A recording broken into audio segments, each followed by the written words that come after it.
Hey, good afternoon. Hello, I'm Brian Manning, and this is the Asylum Answers show where I'm going to answer your questions about getting asylum in the United States. So, I'm Brian, and I'm an asylum lawyer. I used to be an asylum officer with the government, but now, as a lawyer, my law firm, well, we help immigrants all over the country to secure their future in America through asylum. I want to answer your questions about getting asylum. So, leave them in the comments. But before you start dropping the questions, hey, TikTok, YouTube, Facebook, hey guys, before you start asking the questions, let me know where you're watching from. Love to hear where you are. Say hello. Let me hear where you're watching from today. Love hearing where you guys are at and seeing a lot of you, a lot of familiar faces, so to speak, a lot of familiar handles. Good to see you. Yep. You're right, Sarah. It is a scary title for this live. That's what I'm going to talk about in a second. Trump saying, get ready to leave. It is scary. It legitimately is. I'm going to tell you about it in a minute. Hello. Say hello. Let me know where you're watching from. We got VM in Phoenix on YouTube. Who else we got? We got Seattle. Nice, is where HUDS is. We got Jerome in New York City, in the greatest city in the world, as they say in the musical Hamilton. It is a great city. I love New York. Hello over on TikTok. What's up, guys? How are you? I'm going to say a couple words in a minute about this title of this live called Trump, Get Ready to Leave. But first, say hello and then start asking your questions. I'm going to answer your questions. Leave them in the comments, and I'm going to answer your questions about winning asylum in the United States, okay? All right, so listen. A few words first. Trump, in a recent interview, was asked what his policy will be regarding two different Biden administration programs that have brought a lot of people into the United States, a lot of immigrants into the United States, and many of them go on to seek asylum. Here's the thing. These two programs are, one of them they call the CBP-1 program. You may have heard that right now there's a rule in place that says if you come to the U.S. southern border, you can't get asylum in the United States unless you schedule an appointment. You can come, from Mexico, you can download an application from the Department of Homeland Security called the CBP-1 app, and you can request an appointment with the Border Patrol in the United States to set up an appointment to kind of start the process of moving towards coming in and seeking asylum.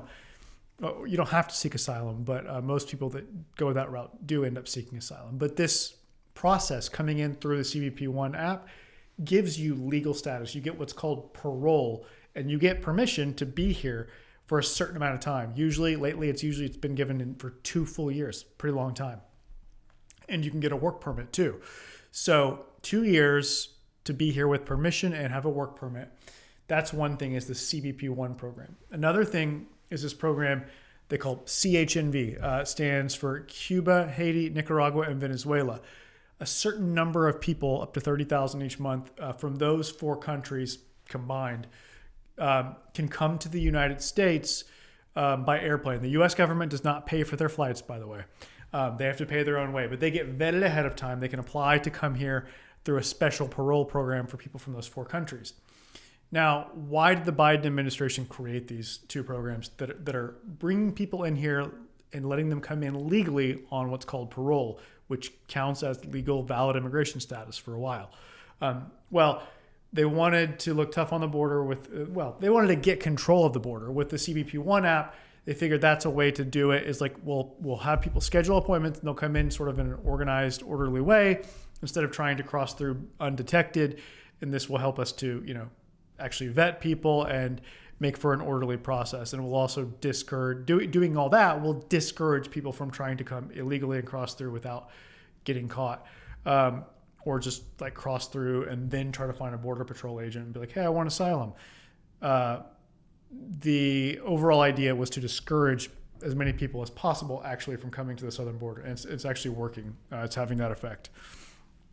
The other program is also designed to keep people from coming to the border. The idea was, look, we've had a bunch of asylum seekers coming from those countries lately because of conditions in those countries. Cuba, Haiti, Nicaragua, and Venezuela. A bunch of people have been coming to the southern border. So the Biden administration was like, oh, well, let's create a route for them to come here on an airplane and go through immigration processing at the airport just like anyone else, but we'll give them a travel document ahead of time, kind of like a visa that allows them to get in. But they have to get vetted first, and they have to have like a sponsor in the U.S., and they have to jump through some hoops and meet some requirements to be able to come here legally on parole and get to be here usually for 2 years and be able to work while they're here.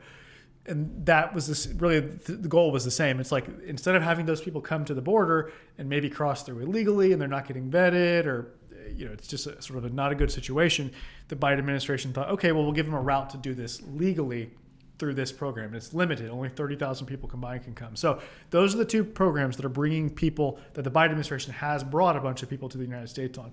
According to a report that I saw yesterday, it's 1.3 million people have come to the United States on one of these programs, on these programs combined, okay? 1.3 million people. And something like up to 80,000 are coming monthly on these programs. So Trump was asked about it, right? In an interview, he was asked, okay, so what about these programs, the CBP-1 thing and this CHNV parole program? Do you support them, Trump? Are you going to keep them if you win the presidency? And he said no. He said that he's going to get rid of them. He said his message for people here on those programs with valid parole, meaning in legal status, is get ready to leave. He said not only is he going to stop accepting new people through those programs coming to the United States, but he's going to go farther. He's going to go further. He's actually going to kick out the people that currently have that parole status that have come here through those two programs. And again, according to at least one report, that was like 1.3 million people that have been brought here with this parole status. So here's the thing. If you came here and you came in through the CBP-1 app or the CHNV parole program, or you know someone who did, and you're thinking, oh, I'm cool. I got parole. I can stay here legally, explore my options for a while, see what happens. You might not have that luxury. You might be getting asked to leave the country if Donald Trump wins the presidency. That's what he said today. I think it was today. It was either yesterday or today. That's what he said, was that I'm going to make them leave. He used the words "get ready to leave" for those people that came here through these programs and have legal valid status. Because you see, parole is something that's given by the executive branch, like by the president, basically, and it can be taken away. It's pretty easy to give it, and it's pretty easy to take it away. So almost certainly, Donald Trump could, in fact, stop those programs immediately and terminate the parole status, end the parole status of the people that have it, those 1.3 million people. This is a big deal. This is a very big deal. This is going to upend the lives of possibly over 1 million people, and many more that might have been able to come legally on these programs. All right, so it's a pretty big deal. It's a pretty big deal. If you know someone that came on one of these programs and has parole, if they're afraid of being harmed in their country and they haven't yet applied for asylum, they should do it. All right, they should do it, because Trump's saying he's going to come after you. He's saying that he's going to make you leave, which could mean revoking your parole and putting you in deportation proceedings. Because if they take away your parole, you don't have status anymore. You don't have legal immigration status.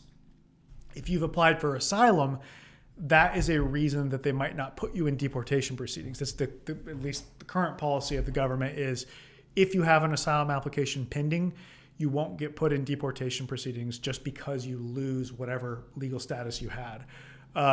He could change that and put him in deportation proceedings, but at least you already have your asylum application filed, pending, and ready to fight your case, your asylum case, in immigration court in deportation proceedings. So that's it. Trump says get ready to leave for the 1.3 million people who have parole, thanks to coming through the CBP-1 app or the CHNV parole program.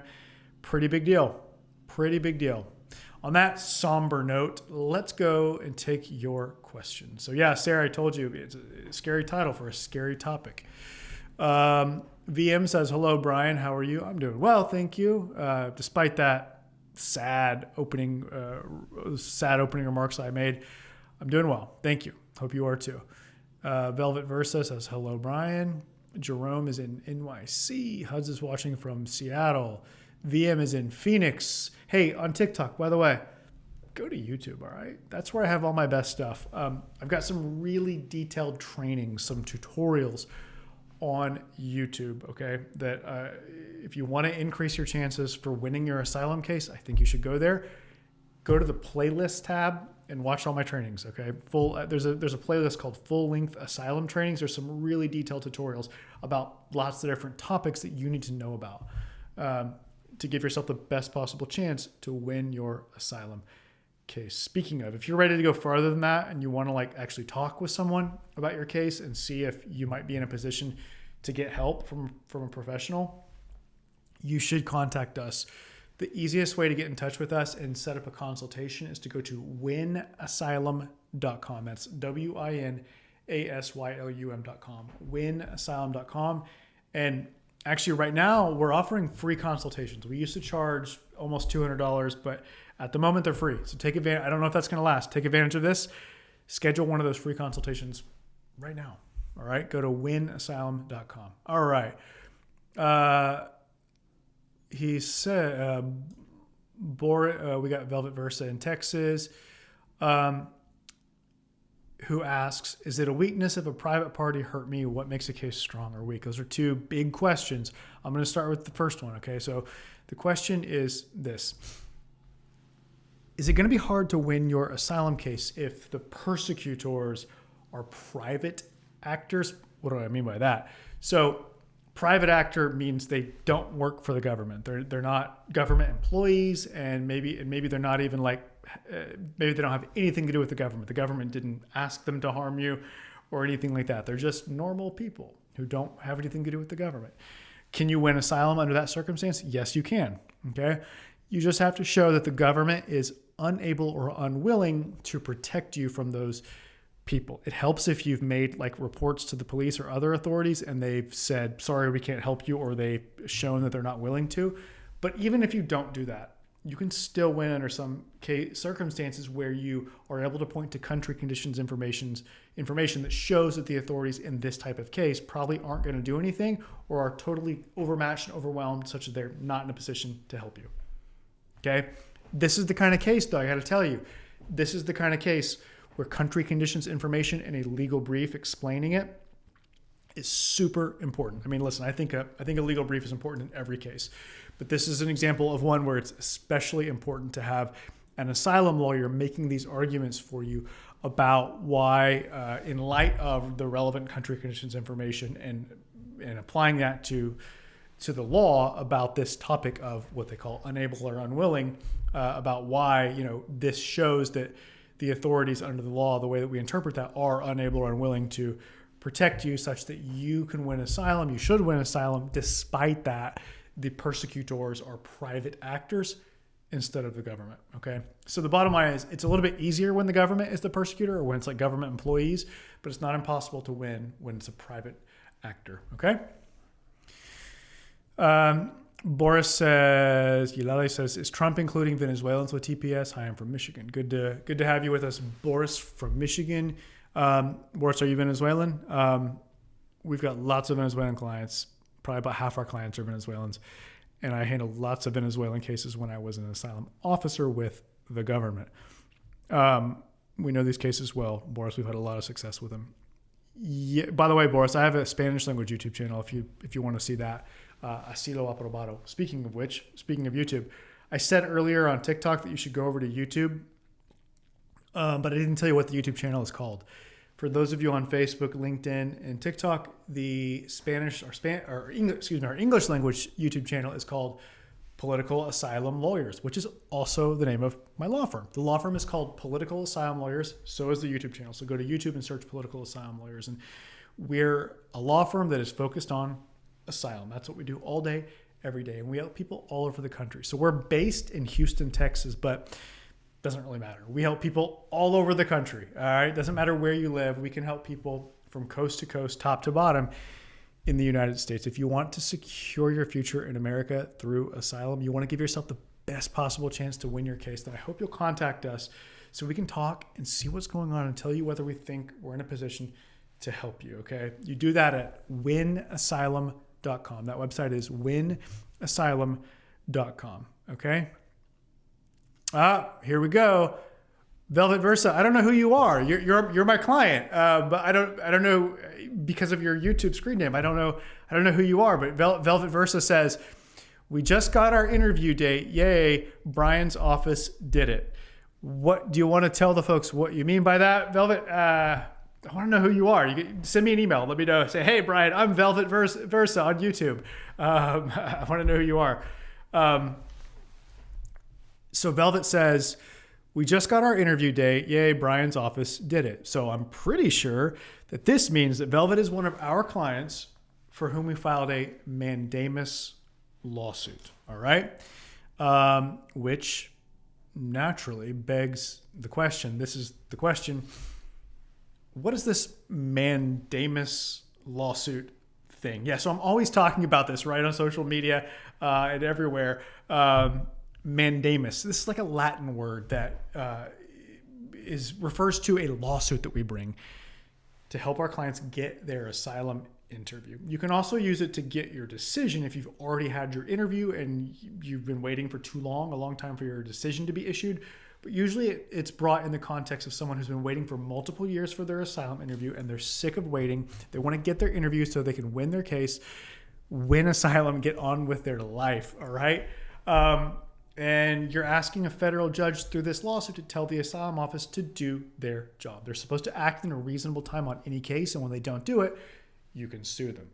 We've been doing this a bunch the last couple of years, and it works. Our clients absolutely love it because it's effective. It gets their interview, and it helps them move on with their lives with security and confidence around their future. That's the mandamus lawsuit, and I'm pretty sure that's what Velvet Versa is talking about. Maybe you can confirm in the comments, Velvet Versa, that that's what we did for you to get your asylum interview scheduled. So yeah, that's exciting. Oh, VM says the same thing. I don't know who you are either, VM. This is kind of fun. It's like all these people are like our clients that I don't know who they are because they don't have their real names on their YouTube, ID.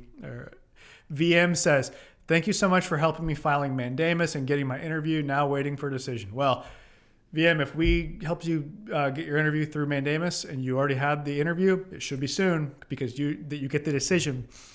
And that's actually another question that we get all the time. And the question is this: after filing a mandamus lawsuit to get your interview, how long are you going to wait to get that interview? And then how long to get the decision after the interview? So listen, I mean, there's no guarantees on how long these things are going to take, but in our experience, and we've been doing this a lot lately, in our experience, most places in the country, most asylum offices, our clients are getting their interview on average of maybe 3 months after we sue, okay, after we file the mandamus lawsuit. And then what's beautiful is that the decision is quick after the interview. Usually it's like 2 weeks after the interview that our clients get the decision.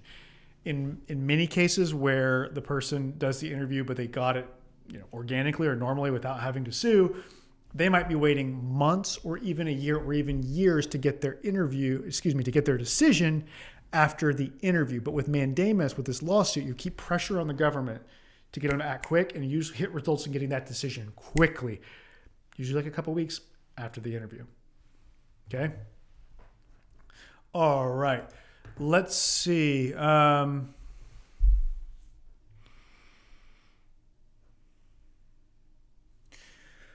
Jane Serene says, "As an asylum seeker with just an NTA and a pending case without parole and awaiting on my individual hearing, is it possible I could get an adjustment of status through marriage to a U.S. citizen?" Yeah, maybe. I mean, maybe. It's like, maybe. So listen, Jane, we don't do that. We don't do marriage-based immigration. All we do is asylum. All right. And so what I would say is you should talk with an immigration lawyer who focuses on family-based immigration about your case.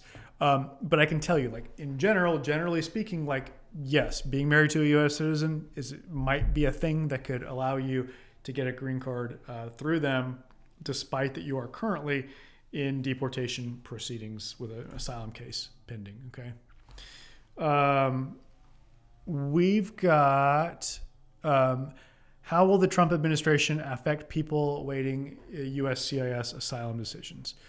Good question. So the question is this: how might a second Donald Trump administration affect people who are waiting for an asylum decision from USCIS? So we're talking here about people who've applied for asylum, affirmatively had their interview at an asylum office, and now they're waiting for their decision. Will Trump, if he wins office, affect this?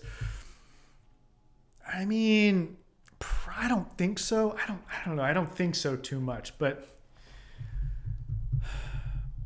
maybe, you know, I wouldn't have expected him to say some of the things that he said recently about immigration. Like he's going farther. He's going even further than I thought he would, anti-immigrant. So maybe it's possible that it could negatively affect you. If you've been waiting for multiple years, like if you applied for asylum multiple years ago and you already had your interview, you should sue to force the decision. You can do this through a mandamus lawsuit. It's not just to get the interview scheduled. It also works to get decisions. So you should sue. Okay. If you apply, I'm not talking about multiple years between having your interview and now. I'm talking about multiple years between when you originally applied for asylum, no matter when you had your interview, no matter if it was a long time ago or 2 weeks ago. If you applied for asylum multiple years ago and you haven't gotten your decision and you want to get it, but you've had your interview, you can sue to force that decision. Okay.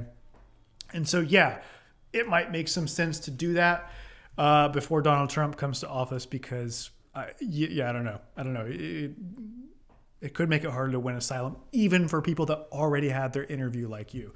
I think it will make it harder for pretty much everyone else, for people that are just now applying or that have applied but are waiting for their interview. I think it will be harder to win asylum under Trump for those people. People that had their interview and they're waiting on the decision, I don't know. Maybe. Probably makes sense to sue to get your decision now. All right?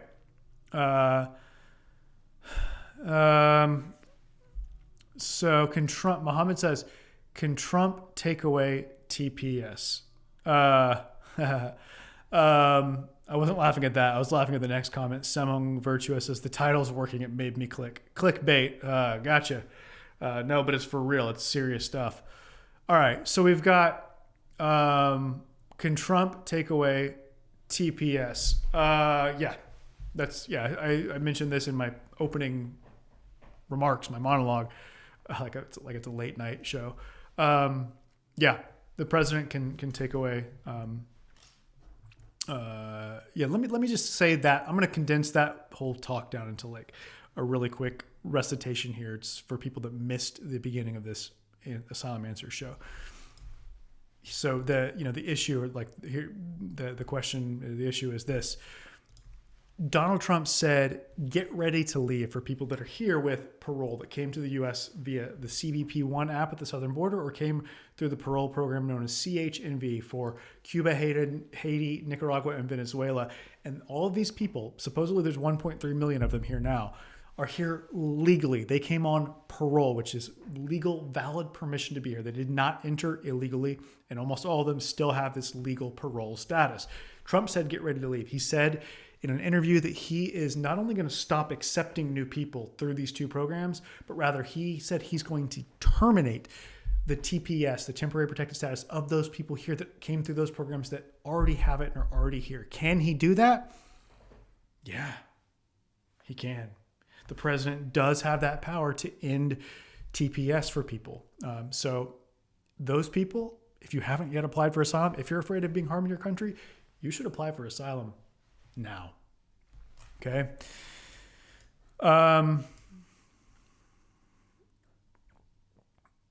Yassine says on YouTube, I have immigration court and I want to apply for TPS and travel documents. What's the best advice you can give me? My best advice is you should apply. So like the question, I get this all the time, and the question is this: should you apply for temporary protected status, TPS, if you have an asylum case pending?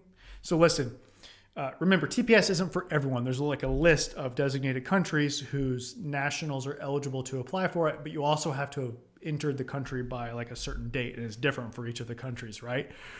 But If you think that you are eligible for it because you're, a national of a country on the list and you've been living here, you've been here since before the cutoff date, then yeah, you should apply for TPS. People sometimes think, oh, Brian, you know what? I've got my asylum case pending. I'll just win my asylum case. That's even better than TPS because it's like basically permanent. It leads to permanent residency. I don't need TPS. I got my work permit based on asylum pending. I'm cool. No, don't do that. You should pursue every single route you can to get long-term status. And TPS is not permanent, but it can be long-term status. You never know. You might lose your asylum case. You should apply for TPS if you think you might be eligible. Simple as that. Okay.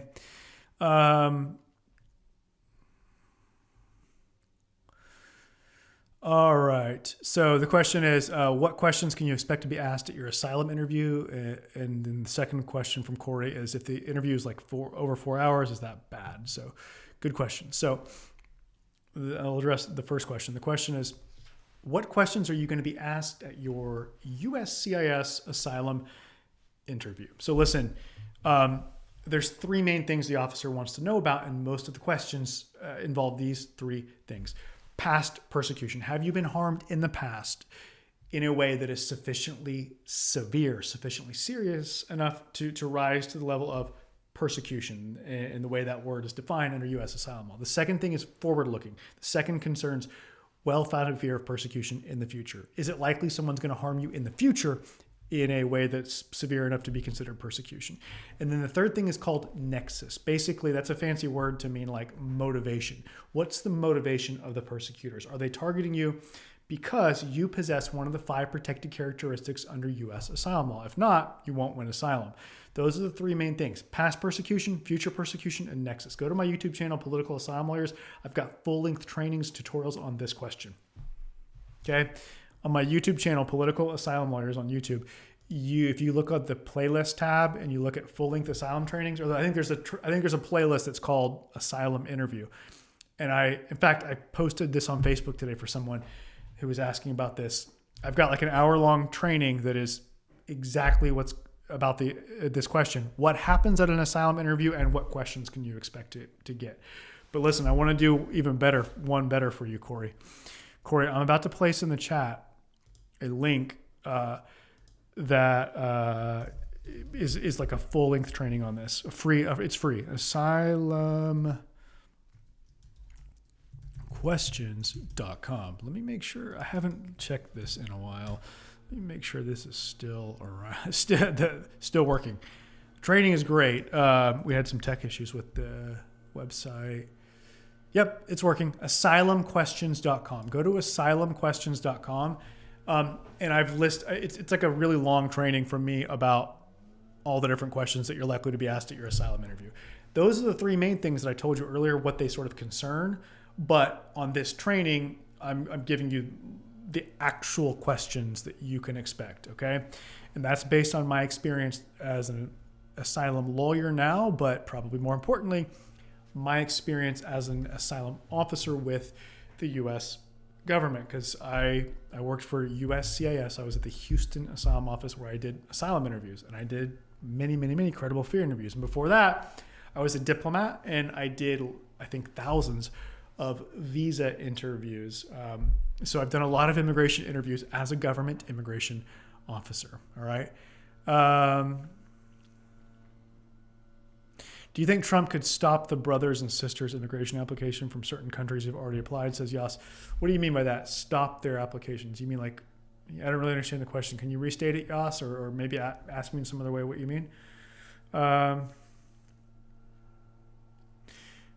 Hermela, or Hermelis, sorry if I didn't pronounce that properly, says, is it really hard to win asylum if there's little physical harm in the past but severe psychological harm? What do you think when you see a case like that as a former USCIS officer? Good question. Thanks for asking it.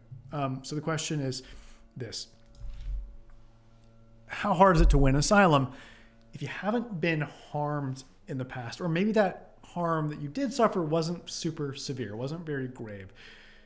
Is it hard to win asylum? Is it possible under this circumstance? And I mean, the answer is yeah, the strongest asylum case would be one where, yeah, you have been persecuted, you've been physically harmed gravely in the past, but it's okay if you haven't been. You can win asylum without any past harm, okay? You can win based without any past harm. If you've endured grave psychological harm due to things that have been done to you, then that on its own can be enough to count as past persecution, which puts you on a good path to winning your case. All right. So, if that's happened, you definitely need to let the officer know about it. All right. But even without that, even without like past psychological harm, you can still win based just on the future, just on what's going to happen to you. Okay. So keep that in mind.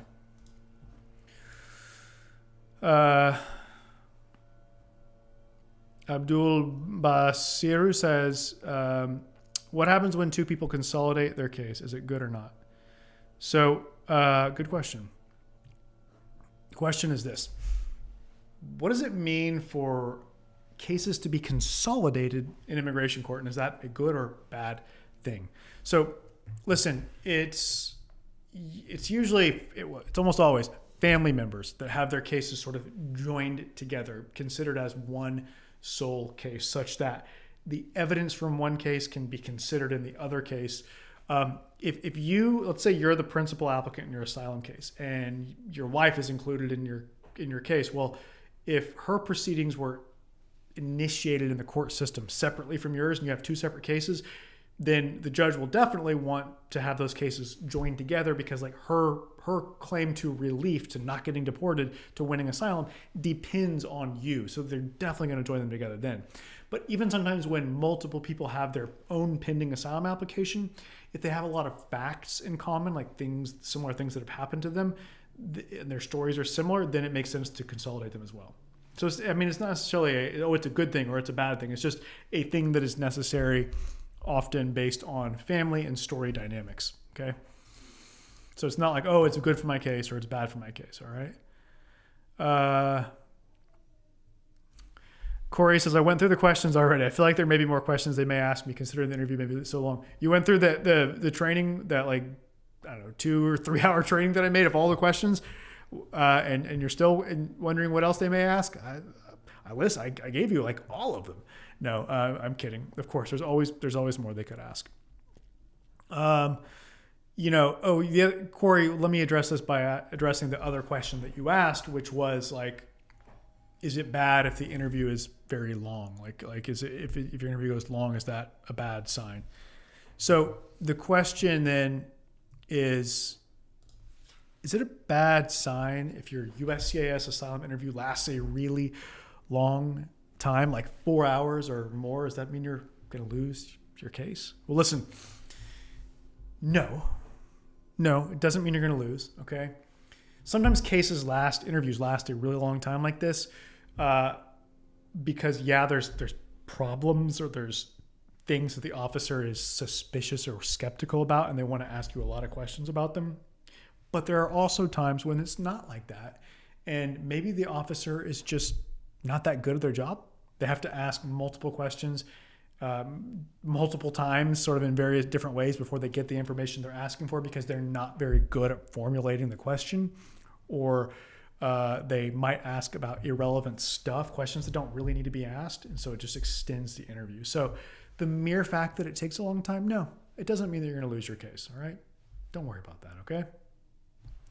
And, during your interview, it would be easy to think like, oh my gosh, I've been here 3.5 hours. I've been here 4 hours. That's got to be a bad sign. I'm going to lose, and stress out about that. I can understand people would do that. Try not to. All right. Go into your interview thinking, yeah, it might be short. It might be like 2 hours, or it might be like 6 hours. You never know. And the fact that it's long does not necessarily mean it's bad. So just go with it. Just accept it and just do your best. Try to stay focused. Listen carefully to every single question that the asylum officer is asking you. Think carefully about your answers, and tell the truth, and you'll be all right. Okay. Okay. All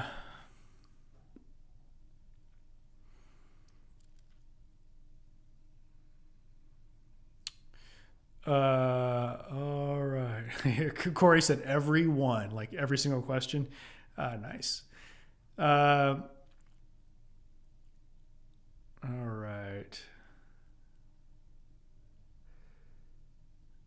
Corey says, I formatted my practice based on the questions. My worry is similar to Hermela. I only have experience of physical harm. Everything else is threats and harassment. Okay. We should talk. Like,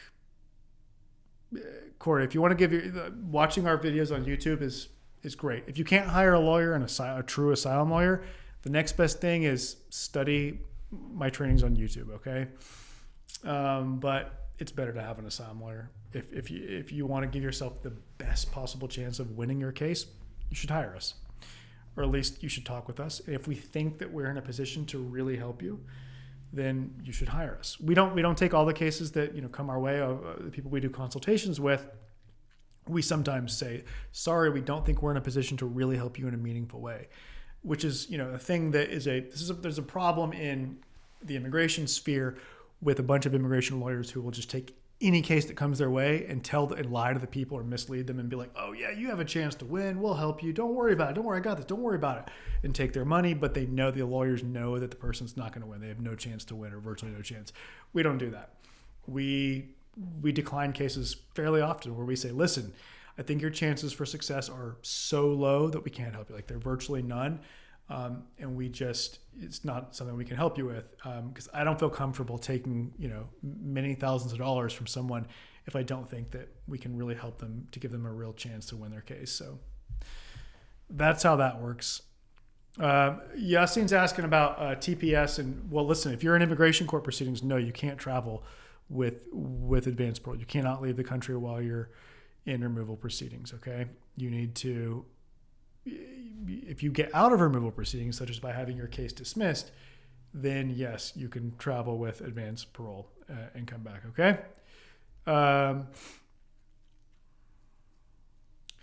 Zach or Zah says, hi Brian, I applied in July and everything was scheduled the same month, including biometrics and the interview in Houston. 2 days after my interview, my status changed to pending decision. Please advise. That was 2 months ago? It's pretty normal. It happens all the time that it takes multiple months to get your decision after the interview. It doesn't necessarily mean you're going to lose. It doesn't mean anything is wrong with your case. This happens all the time that there's delays in getting the decision after the interview. All right. I recommend that you email them. You can email the Houston Asylum office and just be like, hey, I had my interview a couple months ago.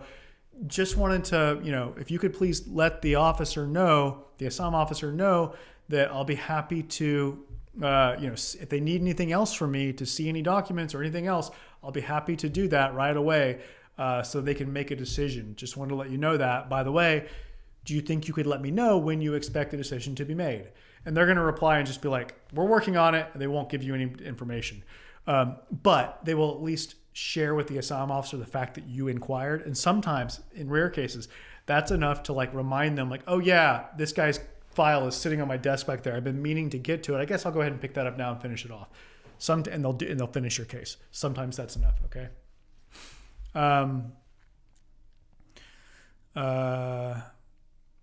All right. How long will asylum seekers who apply this year with USCIS wait? Do you think it'll be fast or get in the backlog like previous years?